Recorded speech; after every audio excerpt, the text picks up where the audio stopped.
Saya awak tak ada lagi. Doner kebab hot viral seluruh dunia ni. Patutlah viral nak buat dia mudah. Lepas tu sedap pulak. Masya Allah saya awak. Tak payah guna mesin pun. Tok arak jual tu saya awak. Cara nak buat dia mudah je. Mari Cik Bi ajar. Mula-mula sekali awak hiris 500 gram daging. Cik Bi tak usah guna daging segera tu. Mince meat tu tak usah. Cik Bi nak mince sendiri.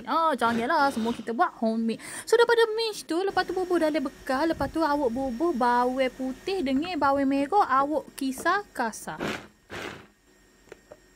Cik Bi guna blender ni je mudah saya awak. So daripada tu awak bubuh dalam daging kita kisar saat ni. Bubuh kakak-kakak ni. Kakak-kakak ni Cik Bi akan tulis di description. Lepas tu gaul biar rata. Lepas tu awak buat bulat-bulat macam ni saja je sebenarnya kan. Awak bulat-bulat macam ni lah.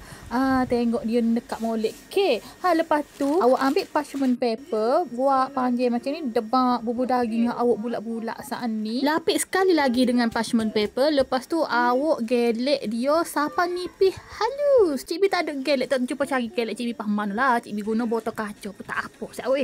Dia jadi halus macam ni. Lepas tu awak gulung-gulung lipat dia macam buat ni. Sampai habis adunan daging awak. Lepas tu bubuh dalam tray nak bakar. Awak bakar sekali bawang Holland, bawang merah, lada padi, cili padi. Lepas tu cili besar ni. Biar bakar selama 15 hingga 20 minit. Suhu 200 darjah Celsius. Lepas siap tu awak tu ambil lagi ni. Dia akan jadi macam daging kebab halus-halus tu. Masya Allah. Bijak sungguh idea ini. Lepas tu makan dengan roti capati.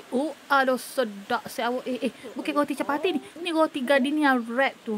Janganlah. Jadilah kebab.